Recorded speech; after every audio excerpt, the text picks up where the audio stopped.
Okay, since a bunch of you are asking, what are the implications of cannabis being moved from Schedule 1 to Schedule 3, if it happens? I'm Lex Pelger. I do canna education for CV Sciences, the makers of Plus CBD, who has excellent CBD and THC products that can be sent directly to your door without involving the feds.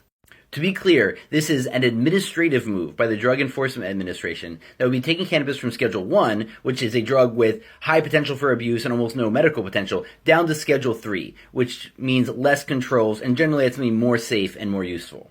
So on this matter, and speaking personally, I don't know what the company's opinion is on this, but I agree with the Drug Policy Alliance, one of my favorite policy orgs out there, that this only allows the failures of criminalization to continue. But I also agree with the lawyer Matt Zorn, who writes the excellent On Drugs Substack newsletter, that this is also as far as is legally possible right now. So on the negatives that the DPA lines out, that includes it maintains federal criminal penalties even for possession of cannabis. State medical and adult use programs will continue to be illegal, though you'll be less penalized if caught. And workers and patients are still subject to federal arrest. There is still deportation for non-citizens, there is still denial of federal benefits related to food and housing, and there is no expungement for incarcerated individuals.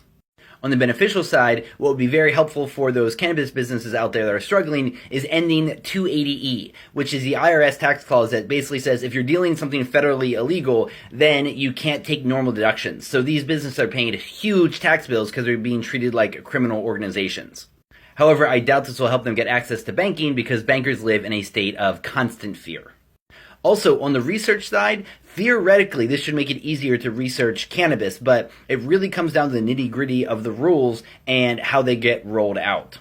It is easier to access Schedule 3 substances for researchers, but will it have to be the federal cannabis from the University of Mississippi grow, which is notoriously not very good weed, and that's what they have to do in federal clinical trials?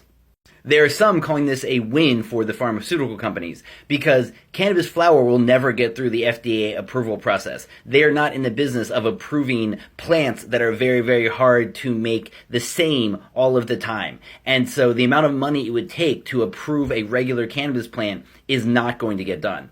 However, it will be easier for pharmaceutical companies to turn isolated cannabinoids into a range of products like pills, topicals, sublinguals, and oils 5 to 10 years down the road.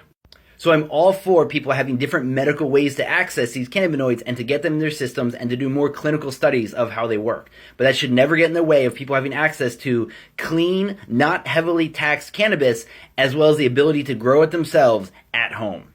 So overall, this Schedule 3 movement, if it happens, would be something in the right direction, but it doesn't go far enough.